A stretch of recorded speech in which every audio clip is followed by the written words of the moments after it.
Assalamualaikum warahmatullahi wabarakatuh. Salam dahsyat, salam luar biasa, salam perkasa.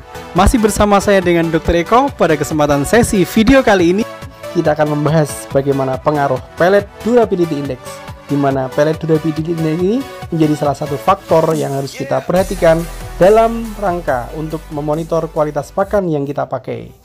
Jadi pada saat kita melihat kondisi pakan broiler yang sudah disusun sedemikian rupa oleh ahli nutrisi dan juga formulator, sama-sama kita ketahui bahwa pakan ini merupakan salah satu faktor yang sangat penting untuk menentukan kualitas suatu performa ayam dalam suatu peternakan.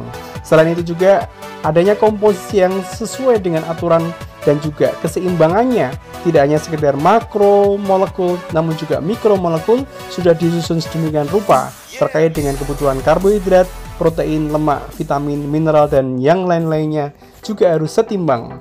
Dengan kondisi yang seimbang itu, maka fungsi dari pakan nutrisi yang ada akan mampu memberikan dampak yang baik terhadap pencapaian performa.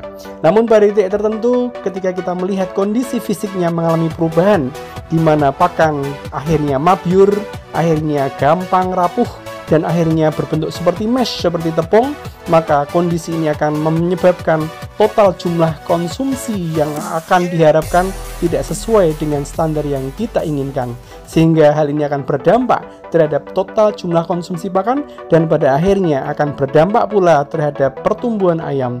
Dan ini menjadi salah satu concern yang harus kita pahami sebagai salah satu titik kritis yang akan berdampak terhadap pencapaian performa.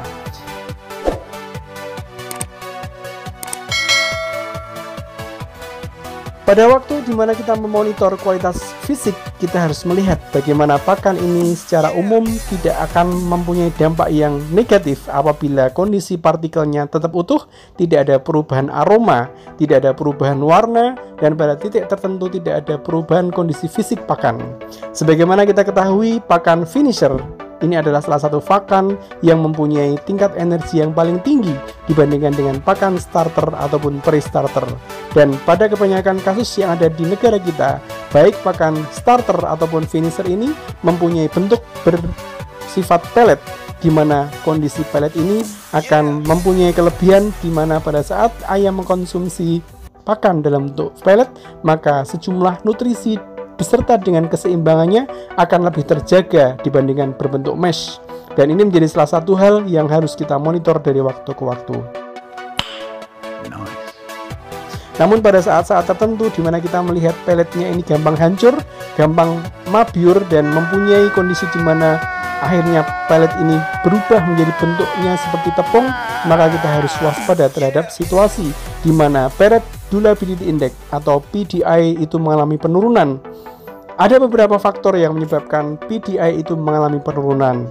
Yang pertama bisa disebabkan oleh processing pakan itu sendiri yang ada di feed mill. Dari production lainnya ada permasalahan yang mungkin tidak sesuai dengan SOP. Namun di sisi lain, faktor yang kedua adalah terkait dengan kondisi bahan baku pakan, di mana beberapa kondisi bahan baku pakan yang tidak sesuai dengan komposisi yang tidak tepat, dengan aturan yang diharapkan tidak sesuai dengan formula yang sesungguhnya, maka ini akan berdampak terhadap kemampuan pellet tersebut bisa bertahan dalam jangka waktu yang panjang. Kemudian faktor yang ketiga adalah terkait dengan penyimpanan, di mana penyimpanan di tempat-tempat yang lembab, yang tinggi kandungan airnya akan menyebabkan pellet tersebut akan menghisap air dalam komponen udara dan menyebabkan akhirnya pellet tersebut gampang hancur dan rapuh, sehingga kondisi ini akan berdampak terhadap total jumlah konsumsi yang didapatkan dari ayam itu sendiri. Sehingga pada saat titik tertentu di mana kondisi pellet tersebut hancur, maka komponen nutrisi tersebut tidak terserap. Apalagi di dalam komponen nutrisi tersebut ada bahan-bahan tambahan aditif yang diberikan, termasuk di dalamnya adalah program yang berhubungan dengan pencegahan terhadap penyakit. Seperti halnya pada saat menyusun pakan medicated feed, tentunya ditambahkan beberapa jenis antibiotik dengan dosis pengobatan dan juga antikoksi pula dengan dosis pengobatan. Apabila kondisi partikel tersebut gampang hancur, maka uniformity kandungan obat-obat tersebut tidak akan seragam ketika berubah bentuk dari pellet menjadi mesh, dan ini akan menyebabkan munculnya infeksi sekunder, baik yang disebabkan oleh bakteri ataupun munculnya koksi itu sendiri. Sehingga titik kritis ketika pelet tersebut berubah menjadi mesh, maka ini tidak cuma sekedar berdampak terhadap jumlah total feed index, namun juga akan berdampak terhadap kemampuan pakan untuk meminimalisir invasi kuman. Karena beberapa strategi medicated feed tentunya ini menjadi salah satu titik kritis, tidak akan memberikan dampak optimal ketika kondisi pelet tersebut hancur lebur, sebagaimana kita lihat berubah menjadi bentuknya mesh ataupun tepung. Tentunya ini menjadi suatu hal yang harus kita perhatikan.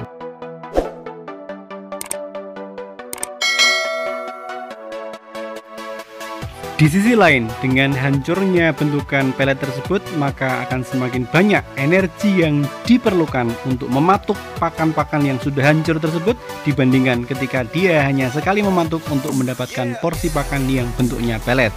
Sehingga hal ini akan berdampak terhadap efisiensi energi yang harusnya digunakan untuk tumbuh, namun digunakan untuk mematuk pakan yang sudah hancur untuk memenuhi kebutuhan nutrisinya. Demikian informasi yang bisa kita bagi, mudah-mudahan bermanfaat. Salam pejuang SPCR. Assalamualaikum warahmatullahi wabarakatuh.